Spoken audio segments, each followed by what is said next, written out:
जिस पाकिस्तान ने कश्मीर को अपनी विदेश नीति का सबसे अहम हिस्सा बना रखा है और जिसकी तमाम नीतियां कश्मीर के इर्द गिर्द घूमती रहती हैं, वो अब कश्मीर को कम से कम कुछ समय के लिए ठंडे बस्ते में डालने को तैयार है।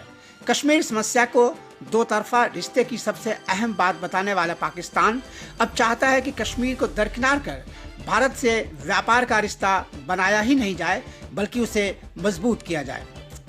पाकिस्तान ने 2022 से 2026 के लिए पॉलिसी डॉक्यूमेंट तैयार किया है। इस डॉक्यूमेंट में कश्मीर के समाधान के बगैर ही भारत से दो तरफा व्यापार और निवेश बढ़ाने की बात कही गई है। पाकिस्तानी मीडिया के अनुसार नई राष्ट्रीय सुरक्षा नीति में पाकिस्तान जियो स्ट्रेटेजिक से जियो इकोनॉमिक्स की ओर शिफ्ट होता दिख रहा है। आर्थिक सुरक्षा पाकिस्तान की राष्ट्रीय सुरक्षा के केंद्र में होगी। इसके अलावा पाकिस्तान की विदेश नीति में भी पड़ोसी देश से आर्थिक संबंध और शांति को बढ़ाने पर जोर दिया गया है। पाकिस्तान और भारत के व्यापारिक रिश्ते अगस्त 2019 में पटरी से उतर गए थे। कश्मीर के विशेष दर्जे को खत्म करने के बाद पाकिस्तान ने भारत से होने वाले आयात पर 200% से ज्यादा टैक्स लगाकर भारतीय उत्पाद का वहां बिकना लगभग नामुमकिन कर दिया था।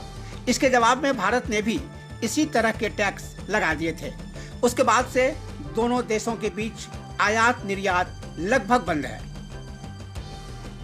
दरअसल पिछले कुछ समय से पाकिस्तान की आर्थिक स्थिति इस तरह चरमरा गई है कि उसे कश्मीर समेत तमाम चीजों को दरकिनार कर अर्थव्यवस्था सुधारने और निर्यात बढ़ाने की जरूरत है।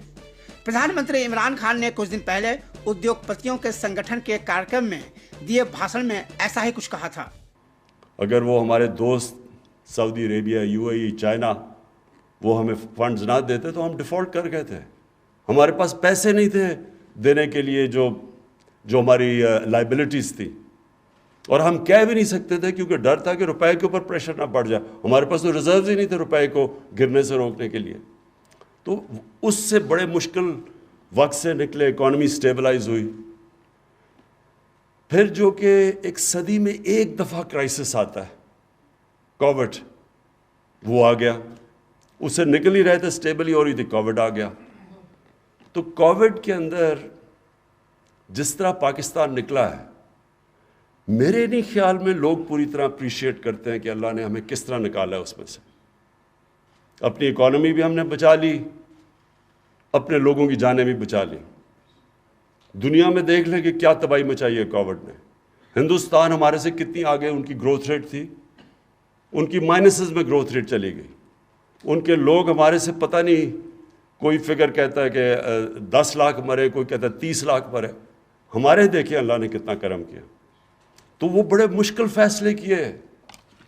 जो अब आपसे जो आखिर में बात करना चाहता हूँ वो ये कि देखिए, दो चीज़ें पाकिस्तान की फ्यूचर के लिए बहुत ज़रूरी है। एक है एक्सपोर्ट्स और दूसरी है टैक्स कलेक्शन।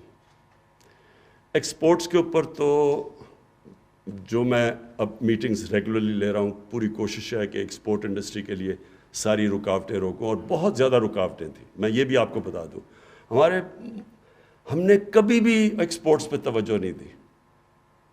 कोई मुल्क में दौलत, वेल्थ क्रिएशन हो ही नहीं सकती जब वो एक्सपोर्ट्स के ऊपर जोर ना दे। ये जो एशियन टाइगर्स बने थे, सारे एक्सपोर्ट इंडस्ट्री पे बने थे।